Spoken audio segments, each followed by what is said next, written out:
Back on Trojans Live to wrap things up. Just Jordan Moore sitting here as we booted Chris Fisher. He's headed inside the Galen Center, and then I'll join Chris here in a moment to have the call of USC against Colorado. The Trojans at 18-7, 7-5 in league. Colorado at 19-7, 8-5 in league. So this is a real showdown. And you can hear right here on ESPN Los Angeles 710. Well, we have a moment here. I wanted to give a special shout out and thanks to our executive producer, Dan Schell. He is one of those names we read at the end of the show when everybody has already tuned out. But this is the last week USC for him and Boston, our show. So I wanted to say thank you to Dan. We are close to finishing our third season of Trojans Live, a show that was really his brainchild and continued thanks to his passion for it. So we say thank you and good luck from me, JJ, Rick Cutler, Sarah Bergstrom, USC Sports Properties team, all our listeners. Say thank you to Dan, whose real passion is basketball. So let's get into what this game is going to bring tonight. The Trojans have put a lot of pressure on themselves. That's what Chris and I have been talking about a lot.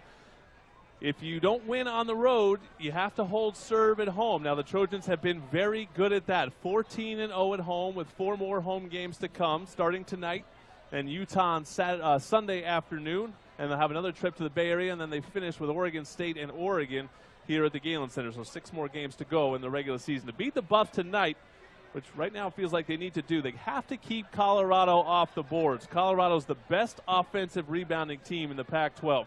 Trojans were assaulted the last handful of games on the glass by Washington, UCLA, Arizona State. That first half against Arizona, and then the change we saw happen at halftime. Andy Enfield admitted to us he had some choice words for his team, and they really got after it in the second half, and that was why they were able to come back. Along with shot making, they were to come back because they put in the work, they did the dirty work, they got on the glass, and they almost pulled off the upset in McHale Center. Josh Scott is the guy to watch tonight for Colorado, and there was a question, he's a game-time decision. Sounds like he is in tonight. 17 points a game, 9 boards a game. He's a huge difference maker you need to watch for the Buffs.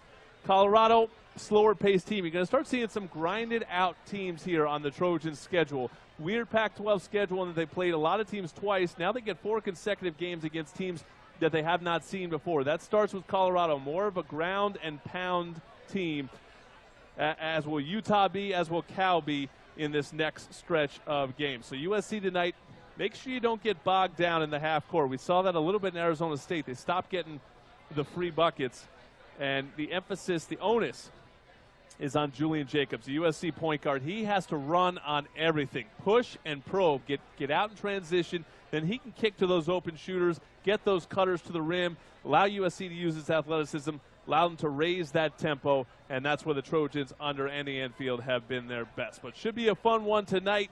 We're going to wrap things up, though, Trojans Live, and get to that broadcast. The executive producer for this show, as I said, is Dan Schell. Our producers are Sarah Bergstrom and Rick Cutler, with Mario Ruiz back at the studio, and our engineer tonight is Rick Cutler. I'd like to thank our guest, head coach for USC Baseball, Dan Hubbs, plus Andy Katz from ESPN, defensive coordinator Clancy Pendergast, and our jumper, Randall Cunningham, All-American, for joining us on the show tonight. Next show for sure is the spring game. We'll be live.